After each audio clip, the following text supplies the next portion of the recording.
আসসালামু আলাইকুম ওরহমতুল্লাহি ওবরাকাতুহ। ইন্নাল হামদুলিল্লাহ ওয়াসসালাতু ওয়াসসালামু আলা রাসূলিল্লাহ ওয়া বা'দ। সম্মানিত দর্শক শ্রোতা, কাছে দূরে, দেশে কিংবা প্রবাসে যে যেখান থেকে আমাদের দেখছেন শুনছেন, সবাইকে জানাই আন্তরিক মোবারকবাদ। আশা করছি আল্লাহ তাআলার মেহেরবানিতে ভালো আছেন। আমরা দোয়া করি রব্বুল আলামিন সবাইকে সুস্থ, নিরাপদ ও নেক হায়াত দান করুন। আপনারা জানেন এই টিভি চ্যানেলে পবিত্র কোরআনের এবং সুন্নাহের আলোকিত জীবন গড়ার তাগিদ দেওয়া হয়। সেই তাগিদেই আমরা দেশের প্রাজ্ঞ অভিজ্ঞ ইসলামিক স্কলারদের আমন্ত্রণ জানাই। আজ আমাদের সঙ্গে যোগ দিয়েছেন তরুণ আলেম দ্বীন, লেখক, গবেষক, জামিয়া ইসলামিয়া হাজী মিসির আলী নারায়ণগঞ্জের সম্মানিত শিক্ষা সচিব মুফতি আনসারুল্লাহ ইরফানী। আসসালামু আলাইকুম রহমতুল্লাহি ওয়া বারাকাতুহু। ওয়ালাইকুম আসসালাম রহমতুল্লাহি ওয়া বারাকাতুহু। মুহতারাম, কেমন আছেন? আলহামদুলিল্লাহ, ভালো আছি। আপনি কেমন আছেন? আলহামদুলিল্লাহ, জাযাকাল্লাহ। প্রিয় দর্শক শ্রোতা, আজকের আলোচ্য বিষয় ইসলামের শাখাগত বিষয়ে বিরোধের কারণ। বিষয়টি থিওরিক্যাল, একটু জটিল, তবে প্রয়োজনীয় এবং অবশ্যই এটা জানার মতো এবং জানার উচিত এমন একটি বিষয়।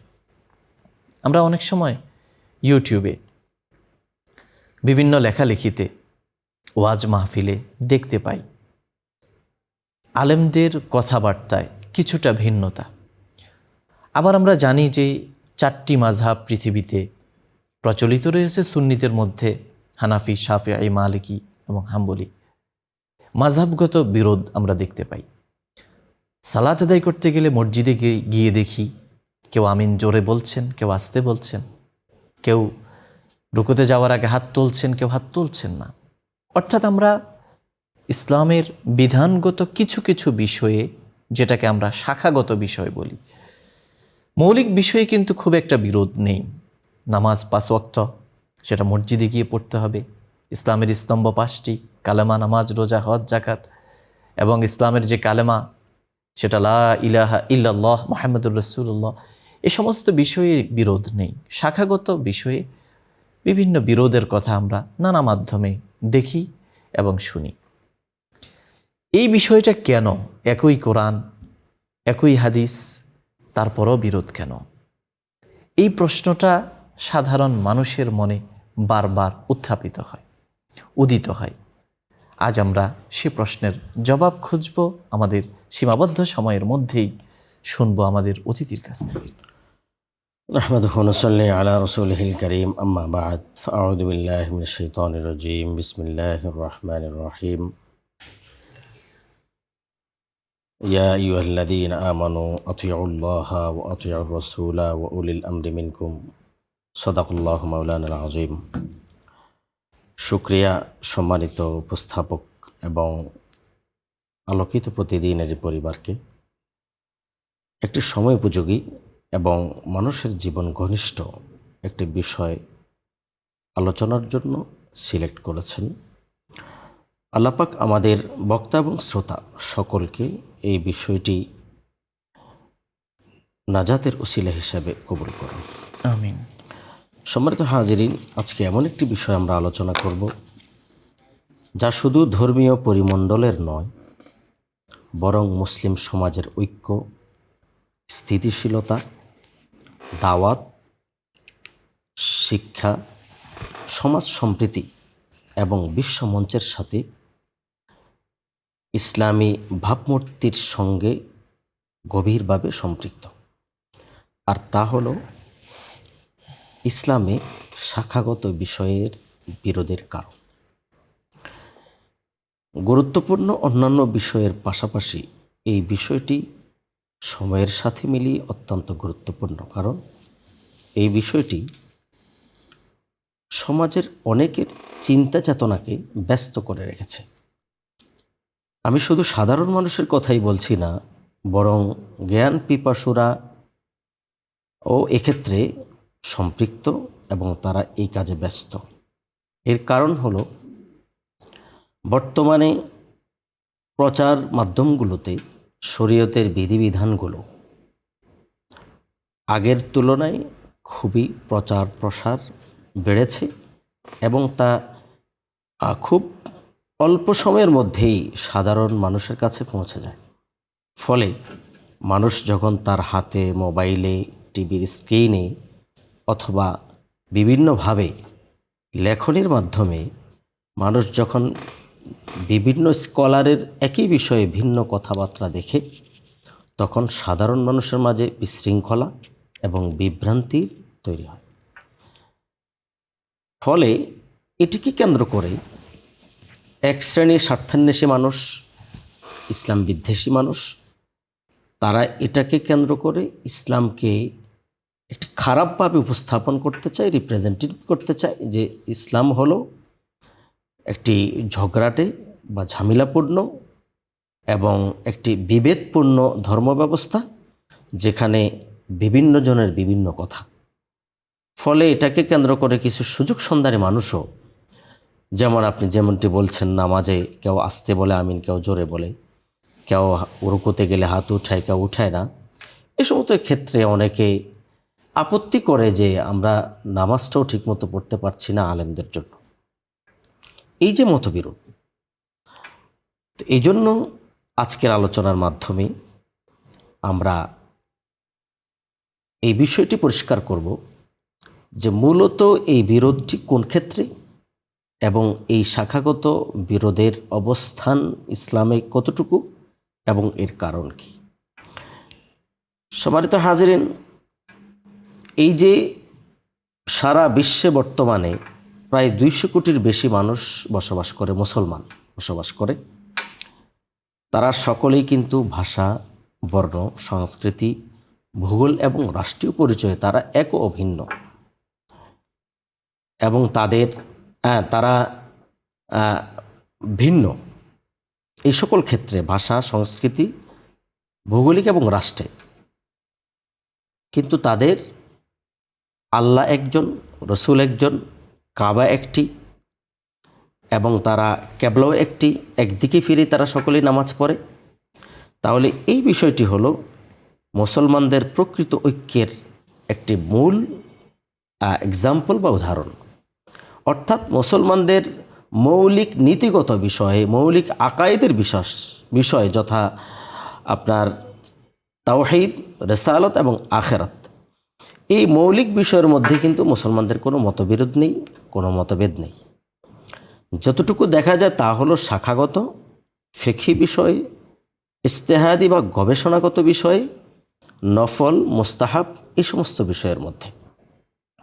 এবং আরেকটি বিষয় আমাদের জানা থাকা দরকার, যেখানে দুইটি শব্দ, যেই মতভেদ এটিকে আরবিতে ইখতিলাফ বলা হয়, কিন্তু আরেকটি শব্দ হলো তাফাররুক, বিভেদ। আমাদের সমাজে এই ইখতিলাফটাকে, মতভেদটাকে অনেকে তাফাররুক তথা আপনার বিভেদের রূপ দিতে চায়। অথচ ইখতিলাফ বা মতভেদ এটি হলো একটি গবেষণাগত বিষয়, শিক্ষার একটি, অনেক সময় একটি শিক্ষার ফসল, অথবা অনেক ক্ষেত্রে এটা অনিবার্য বিষয়। অনেক ক্ষেত্রে শিক্ষার গবেষণার তার রেজাল্ট বের করতে গিয়ে বিভিন্ন ধরনের মতামত আসে। পৃথিবীর কোন বিষয়টা আছে যেখানে বিভিন্ন ধরনের মতামত নেই? আমরা যদি মেডিকেল সায়েন্সের দেখি, আমরা যদি অন্য কোনো বিজ্ঞানের ক্ষেত্রে দেখি, এক একজন বিজ্ঞানী, এক একজন গবেষক এক এক কথা বলেন। তাহলে সেই হিসাবে গবেষণাগতভাবে ইখতিলাফ বা মতভেদ থাকতে পারে, কিন্তু এর মাধ্যমে এটিকে তাফাররুক তথা বিভেদের রূপ দিয়ে একে অপরকে হেয় করা, অথবা তুচ্ছতাচ্ছিল্য করা, অথবা মারামারি বা ঝগড়ার পরিবেশ তৈরি, এটা হলো একটা নিষিদ্ধ কাজ। তাহলে ইসলামের শাখাগত বিষয়ে একটি হলো মতভেদ, মতভেদটি কখনো সেটি কি নয়, বিভেদ নয়, এবং মতভেদ থাকলেই সেটা মন্দ নয়, বরং এটার অবস্থান যদি আমরা জানতে যাই, 1407 হিজরিতে মক্কায় রাবেতাতুল আলিম আল ইসলামী এর আন্ডারে একটি কনফারেন্স হয়। সেখানে তৎকালীন প্রধান মুফতি আপনার আব্দুল আজিজ ইবনে বাজ, আব্দুল্লাহ ইবনে ওমর নাফিস এবং সালেহ বিন ফৌজান এবং আবুল হাসান আলী নদভী রাহিমাহুল্লাহ তাআলা আরও অনেক জনের উপস্থিতিতে এই কনফারেন্সটি হয়। সেখানে মাযহাবগত যে মতভেদ এবং শাখাগত মতভেদের বিষয়ে তারা একটি ডিসিশন, একটি কথা বা সিদ্ধান্ত উপস্থাপন করেছেন, সেখানের মৌলিক বিষয়টা ছিল যে শাখাগত বা মাসলাগত ইজতিহাদি এই সকল মতভেদ এটি কখনোই নিন্দনীয় নয়, বরং এটি অনেক ক্ষেত্রে আল্লাহ পাক রব্বুল আলমিনের পক্ষ থেকে একটি নিয়ামত, যেটি আমরা জানি যে ইখতিলাফুল উলামায়ে রাহমাতুন, যে যখন বিভিন্ন মাযহাব থাকে, কোরআনের মূলনীতির মাধ্যমে কোরআন বা হাদিসের বিভিন্ন আয়াত বা হাদিস থেকে যখন কোনো বিধিবিধান বের করতে যাবে, তাহলে মুজতাহিদ বা গবেষকদের মাঝখানে যখন মতবিরোধ ভিন্নতা দেখা দেয়, তখন এক মাযহাবের মধ্যে একটি মাসআলা অনুসরণ করা যখন সেটি একটি সংকীর্ণ হয়ে যায় মানুষের জন্য, তাহলে সেটি ভিন্ন মাযহাবে, অন্য মাযহাবে সেটি আবার সহজতর। তাহলে এই যে ইখতিলাফের মাধ্যমে অনেকগুলো কঠিন বিষয়ের একটি সহজ সমাধান আমরা বের করতে পারি, এটাই হলো ওই কনফারেন্সের মূল বিষয়টা। এবং তারা এটিও বলেছেন যে এই ইখতিলাফটা বা মতভেদটাকে অনেকে বিভেদের রূপ দিয়ে, অনেকে এটাকে মাযহাবের এগেনিস্টে নিয়ে যায়, এবং যারা মাযহাব প্রতিষ্ঠা করেছেন, মাযহাব আবিষ্কার করেছেন, মাযহাবের ইমামদের এই গবেষণাটাকে অনেকে কোরআন বা হাদিসের বাইরের একটি অংশ দাঁড় করতে চায়।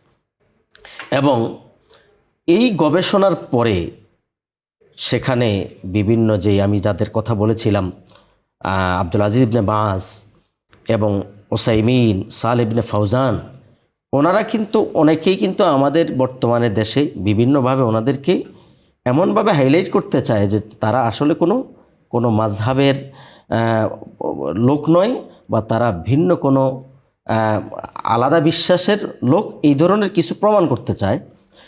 আপনি দেখবেন এই বিন বাজের ব্যাপার, তিনি নিজের ব্যাপারে বলেছেন, মাযহাবি ফিল ফিকহি মাযহাবুল ইমাম আহমদ ইবনে হাম্বল। এবং আপনার সালেহ ইবনে উসাইমিন তিনি বলেছেন, নাহনুল আন মাযহাবুনা মাযহাবুল ইমাম আহমদ ইবনে হাম্বল। এবং আরও সালেহ ইবনে ফাউজান, উনি তো ইমাম বুখারী, তারপরে ইমাম মুসলিম রাহিমাহুমুল্লাহকে বলেন যে ওনারা হাম্বলি মাযহাবের। ইমাম নববীকে, ইমাম ইবনে তাইমিয়া ইবনুল কাইয়িম জাওজিয়া রাহিমাহুল্লাহকে শাফিঈ মাযহাবের। অর্থাৎ আমরা যাদেরকে মুজতাহিদ বা তারা মাযহাব মানে না, তাকলিদের অন্তর্ভুক্ত নয়, তাদেরকে এই ভিন্নভাবে তারা করতে চায়, তারা কিন্তু প্রত্যেকেই নির্দিষ্ট এক একটা মাযহাবের শাখাগত মতভেদগুলোকে মেনেই এবং এগুলোকে ভালো মনে করেই তারা সেই মাযহাবের অনুসারী হয়েছেন। তো এই জন্য সম্মানিত হাজিরিন, যে আমরা বলবো যে এই শাখাগত বিরোধ এটি কখনোই নিন্দনীয় নয়, বরং এটি উম্মার জন্য একটি রহমত। এবং আমরা এখন সংক্ষেপে জানব শাখাগত এই মতবিরোধের সূচনাটি কখন হয়েছে। এটি মূলত রসুল করিম সাল্লাল্লাহু আলাইহি ওয়াসাল্লামের ওয়াফাতের পর থেকেই, মূলত রসুলের জীবদ্দশায় যখন মাসআলাগত কোনো বিষয় আসতো, আল্লাহ রসুলের কাছ থেকেই সরাসরি তারা জেনে নিতেন। আল্লাহ পাক কোরআনে অনেকগুলো প্রশ্ন উল্লেখ করেছেন, ইয়াসআলুনাকা আনির রূহ কুলির রূহু মিন আমরি রব্বি ইয়াসআলুনাকা আনিল ইয়াতামা কুল ইসলাহু লাহুম মিন খাইর। যে হে রসুল, আপনার কাছে তারা জিজ্ঞেস করতে চাইবে, তারা প্রশ্ন নিয়ে আসতো, আল্লাহ রসুল সমাধান করে দিতেন।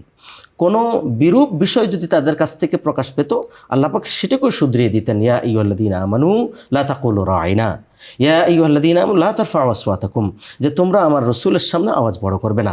অসঙ্গতিটাকেও সমাধা, অর্থাৎ কোনো বিষয়ে সামনে আসলেই আল্লাহ রসুল সাল্লাল্লাহু আলাইহি ওয়াসাল্লামের মাধ্যমে আল্লাহ পাক ওহী নাজিল করে অথবা রসুল নিজের পক্ষ থেকে তার সমাধা দিয়ে দিতেন।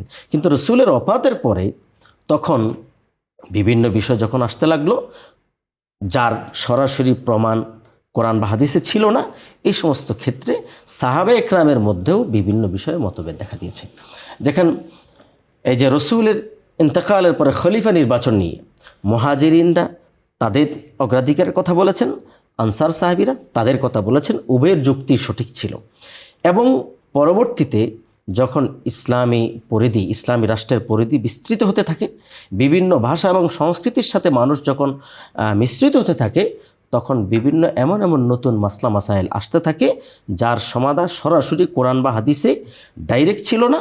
তখন এই সকল মাসআলার সমাধান বের করতে গিয়ে অবশ্যই গবেষকদেরকে ইজতিহাদ করতে হয়েছে এবং গবেষণার মাধ্যমে তা বের করতে হয়েছে। এই গবেষণা যখন করতে গেল, গবেষণা করার ক্ষেত্রেই দেখা গেল বিভিন্ন গবেষকের বিভিন্ন চিন্তার বহিঃপ্রকাশ হয়েছে, ফলে তাদের কথা এবং মতের ক্ষেত্রে ভিন্নতা প্রমাণ পেয়েছে।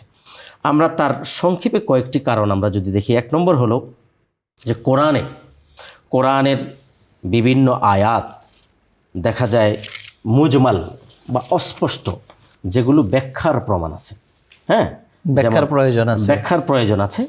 এই সকল ব্যাখ্যা করতে গিয়ে এক এক মুজতাহিদ এক একটি ব্যাখ্যা দিয়েছেন।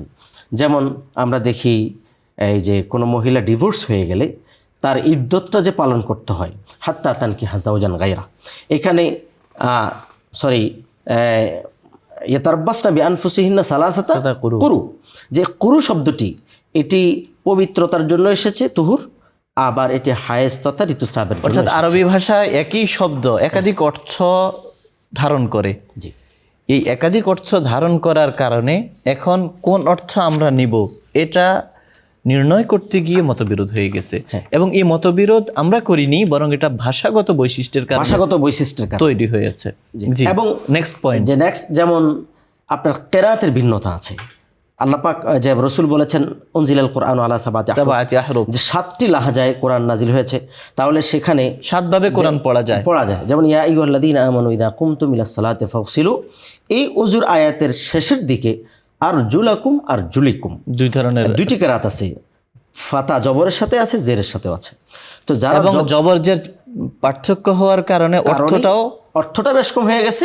সুতরাং কেউ উযুর মধ্যে মাথাকে ধোয়ার কথা বলেন, কেউ আবার মাসে করার কথা বলেছে। এবং সেখানে আপনার কোরআন এবং হাদিসের যে নস, যে মূল টেক্সটগুলো আছে, এগুলো বোঝার ক্ষেত্রে অনেকের ক্ষেত্রে কি হয়ে গেছে, আপনার মত পার্থক্য হয়ে গেছে, সবার বুঝ এক ধরনের নয়। জি, এবং বিভিন্ন শব্দ আছে আপনার কোরআনে, একই শব্দ তার বিভিন্ন শব্দ আদায় করে।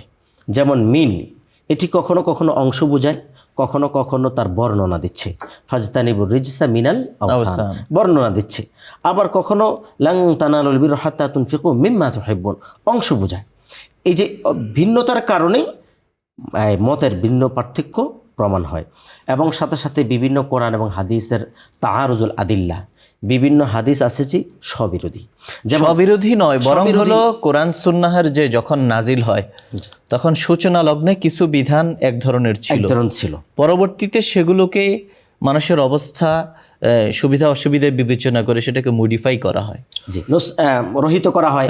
আবার দেখা যায় সংযোজন বিয়োজন করা হয়। কিছু বিধান আপনার হিজরতের আগে, আবার হিজরতের পরে অনেক সাহাবা একরাম আগে যে হাদিসটি শুনেছেন, তিনি শুনে বিভিন্ন জায়গায় দাওয়াতি কাজে চলে গেছেন, তিনি পরবর্তী যে হাদিসটি আর তিনি আর শোনার সুযোগ হয়, চূড়ান্ত যে বিধান সেটা তিনি পাননি। জি, এবং দেখা যায় এই অনেক সময়, যেমন হযরত মাইমুনা রাদিয়াল্লাহু আনহার বিয়ের বিষয়ে হযরত উসমান রাদিয়াল্লাহু আনহু থেকে বর্ণনা আছে যে তিনি যখন বিয়ে রসুল করেন তখন আল্লাহ রসুল এহরাম অবস্থায় ছিল না, কিন্তু ইবনে আব্বাসের বর্ণনা রাদিয়াল্লাহু আনহুর যে তিনি বলেন যে ওয়াহুয়া মুহরিম, তাজাওয়াজা মাইমুনা রাসূল সাল্লাল্লাহু আলাইহি ওয়াসাল্লাম ওয়াহুয়া মুহরিমা, তিনি মুহরিমা ছিলেন। তাহলে এখানে এহরাম অবস্থায় ছিলেন। তাহলে এই যে কোরআনের বিভিন্ন ক্ষেত্রে সাহাবা একরাম প্রথমে এক অবস্থায় গিয়েছেন, তারপরে আরেক অবস্থায় দেখেছেন, আগে যিনি এক অবস্থায় দেখেছেন হালাল, তিনি এক ধরনের হাদিস বর্ণনা করেছেন, পরে যিনি ইহরাম অবস্থা দেখেছেন তিনি আরেক অবস্থা দেখেছেন। এবং আরও বিষয় যেটা গুরুত্বপূর্ণ সেটি হলো আদমুন নুসুস, ইসলামের অনেকগুলো বিধান যেগুলো যুগের আবর্তনে, কালের বিবর্তনে এমন নতুন নতুন বিষয় সংযোজিত হয়েছে। যেমন দেখেন আল্লাহ রসুল সাল্লাল্লাহু আলাইহি ওয়াসাল্লামের যুগে কেউ কারো শরীরে ব্লাড দেয়া অথবা অঙ্গ ছেদ করে লাগানো, কেউ কাউকে কিডনি দেয়া, এই যে বিষয়গুলো, এখন যদি আমি জানতে চাই যে আপনি একেবারে সরাসরি কোরআন বা হাদিস থেকে আপনি আমাকে দেখিয়ে দেন যে ব্লাড দেওয়ার বিধানটা কি, এটা কিন্তু অবশ্যই এই ক্ষেত্রে আপনাকে ইজতিহাদ অথবা মূলনীতির আলোকে আপনাকে ইজতিহাদ মানতে হবে। আর এই সকল ইজতিহাদের বাস্তবতা যখন মানতে যায় তখনই দেখা যায় স্কলারদের মধ্যে, ইমামদের মধ্যে মতপার্থক্য এবং মতভেদের রূপ ধারণ করে। তাহলে মৌলিকভাবে আমরা 4 থেকে 5টি বিষয় আমরা জানতে পারলাম যে সাহাবা একরামের হাদিসের বর্ণনার ক্ষেত্রে এবং কোরআনের শব্দের বিভিন্ন অর্থ থাকার কারণে, আবার আরবি ভাষাগত কেরাতের কারণে, ভাষাগত পার্থক্যের কারণে, এই সকল কারণেই এবং মানুষের বুঝার ক্ষেত্রে চিন্তার ভিন্নতা, পরিবেশগত ভিন্নতার কারণেও জ্ঞানের দৈন্যতা, সবকিছু এর সঙ্গে জড়িত। জি, এসবের মধ্য দিয়ে আমরা দেখি যে ইসলামের শাখাগত বিষয়ে কিছু বিরোধ তৈরি হয়েছে, কিন্তু মোটা দাগে এই বিরোধ কল্যাণ বয়ে আনে, ইসলামের সহজ সরল নীতির প্রমাণ বহন করে, এবং কোনোভাবেই এটা মতপার্থক্য হতে পারে, কিন্তু মনের পার্থক্য বা মনের মধ্যে যে ভিন্নতা, শত্রুতা, এটাই রূপ নিতে পারে না। প্রিয় দর্শক শ্রোতা, আলোকিত প্রতিদিন আজ এ পর্যন্তই। তবে যাওয়ার আগে আমরা রব্বুল আলমিনের দরগাহে কায়মান বাক্যে মোনাজাত করব। আসুন আমরা একসঙ্গে আল্লাহর কাছে আমাদের মনের আকুতি নিবেদন করি। আল্লাহুম্মা আমিন। রব্বানা যালামনা আনফুসানা ওয়া ইল্লাম তাগফির লানা ওয়া তারহামনা লানাকুনান্না মিনাল খাসিরিন। রব্বানা আতিনা ফিদ দুনিয়া হাসানাহ ওয়া ফিল আখিরাতি হাসানাহ ওয়া কিনা আযাবান নার। আল্লাহুম্মা আফিনা মিন কুল্লি বালাইদ দুনিয়া ওয়া আযাবিল আখিরাহ। اللهم رب ارحمهما كما ربياني صغيرا رب ارحمهما كما ربياني صغيرا اللهم آت نفسي تقواها وزكها أنت خير من زكاها أنت وليها ومولاها আয় আল্লাহ রব্বুল আলামিন, মাওলাই করিম, গফুর রহিম। আয় আল্লাহ, আজকের যে আলোচনার পরে দোয়ায় শরিক হলাম, আয় আল্লাহ আমাদের আজকের এই আলোচনাটিকে আপনি কবুল ও মঞ্জুর করেন। আয় আল্লাহ, যে গুরুত্বপূর্ণ আলোচনা করা হলো মুসলিম উম্মার ঐক্যের জন্য, ইসলামের বিধানগুলোকে সুন্দরভাবে পালনের জন্য, এই আলোচনাটাকে আপনি আমাদের জন্য নাজাতের ওসিলা হিসেবে গ্রহণ করেন। আল্লাহ রাব্বুল আলামিন, এই আলোচনার পিছনে যাদের অবদান রয়েছে, যারা শ্রমের মাধ্যমে এই ব্যবস্থা করেছেন, তাদের সকল ভালো কাজগুলোকে আপনি কবুল ও মঞ্জুর করেন। আয় আল্লাহ, তাদের এই সকল কল্যাণময় কাজগুলোকে কিয়ামতের ময়দানে তাদের নাজাতের ওসিলা বানিয়ে দেন। তাদেরকে আরও ভালো ভালো কাজ করার, ইসলামের কাজ করার, খেদমত করার তৌফিক নসিব করেন। আয় আল্লাহ রব্বুল আলামিন, আমরা যারা হাত তুলেছি, আয় আল্লাহ আমাদের জীবনের সমস্ত গুনাহ খাতা মাফ করে দেন। আয় আল্লাহ আমাদের জীবনের সমস্ত অকল্যাণগুলো মাফ করে দেন। আয় আল্লাহ আমাদের সকল ভালো কাজগুলোকে আপনি কবুল ও মঞ্জুর করেন। মাওলাই করিম, আমাদের বাবা মা, ভাই বোন, বন্ধুবান্ধব, আত্মীয় স্বজন, পূর্বপুরুষ যারা দুনিয়া থেকে চলে গেছেন, মাওলা এই পরিবারের সদস্যরা যারা দুনিয়া থেকে চলে গেছেন, আয় আল্লাহ তাদের সকলের গুনাহগুলো মাফ করে দেন। আয় আল্লাহ তাদেরকে নাজাত দান করেন। মাওলাই করিম, আয় আল্লাহ আমাদের সকল নেক মাকাসেদগুলো পুরা করে দেন। আমাদের দেশের উপর খাস রহমত বর্ষণ করেন। আল্লাহ আসমানি বালা জমিনি বালা থেকে হেফাজত করেন। দেশ পরিচালনায় যারা আছেন মাওলা, আল্লাহ তাদেরকে মানবতার কল্যাণে, ইসলামের কল্যাণে কাজ করার তৌফিক দান করেন। মাওলাই করিম, আয় আল্লাহ রব্বুল আলামিন, আমাদের এই দেশকে, আমাদের এই স্বাধীনতা সার্বভৌমত্ব থেকে আপনি রক্ষা করেন। আয় আল্লাহ, আয় রব্বুল আলামিন, আমাদের এই দোয়া আয় আল্লাহ কোটি কোটি গুণ বৃদ্ধি করে আকা ইমানদার তাজদার মদিনা হযরত মুহাম্মদ মুস্তাফা সাল্লাল্লাহু আলাইহি ওয়াসাল্লামের রওজাতে পৌঁছাইয়া দেন। আমিন। আয় আল্লাহ আমাদের সকলের পক্ষ থেকে লক্ষ কোটি দুরূদ হাদিয়া রাসূলের রওজায় পৌঁছাইয়া দেন। মাওলাই করিম, আমাদের সকলকে হায়াতে তয়্যিবা দান করেন, সিহহাত আফিয়ত দান করেন, সুস্থতার নিয়ামত দান করেন। বাংলাদেশের সকল নাগরিককে আয় আল্লাহ আপনি মাওলা সুস্থতার সাথে জীবন দান করেন। বিশেষ করে তামাম বিশ্বের মুসলমানদেরকে আপনি হেফাজত করেন। আয় রব্বুল আলামিন, আপনার হাবিবের উম্মতকে আল্লাহ ঐক্যবদ্ধভাবে আয় আল্লাহ দেশের কল্যাণে, ইসলামের কল্যাণে কাজ করার তৌফিক দান করেন। মাওলাই করিম, আয় আল্লাহ আমাদের সকলের দিলের নেক মাকাসেদ পুরা করে দেন। আয় আল্লাহ আমাদের সকলের বেকার যারা, আল্লাহ তাদেরকে হালাল রিজিকের ব্যবস্থা করে দেন। চাকরিজীবীদেরকে প্রমোশন দান করেন। ব্যবসায়ী ভাইদের ব্যবসার মধ্যে বরকত দান করেন। মাওলাই করিম, আয় আল্লাহ আমাদের সকলের পারিবারিক সমস্যা, ব্যক্তিগত সমস্যা, সমস্ত সমস্যা থেকে আমাদেরকে উদ্ধার করেন। আমিন আমিন আমিন। ওয়া সাল্লাল্লাহু তাআলা আলা খায়রি খালকিহি মুহাম্মাদিন ওয়া আলিহি ওয়া আসহাবিহি আজমাইন বিরহমাতিকা ইয়া আরহামার রাহিমিন। প্রিয় দর্শক শ্রোতা, এতক্ষণ ধরে অত্যন্ত ধৈর্য সহ আপনারা শুনছিলেন আপনাদেরই প্রিয় অনুষ্ঠান আলোকিত প্রতিদিন। পুরো সময় আমাদের সঙ্গে থাকার জন্য ধন্যবাদ। ওমা আলাইনা ইল্লাল বালাগ। আসসালামু আলাইকুম ওয়া রাহমাতুল্লাহি ওয়া বারাকাতুহু।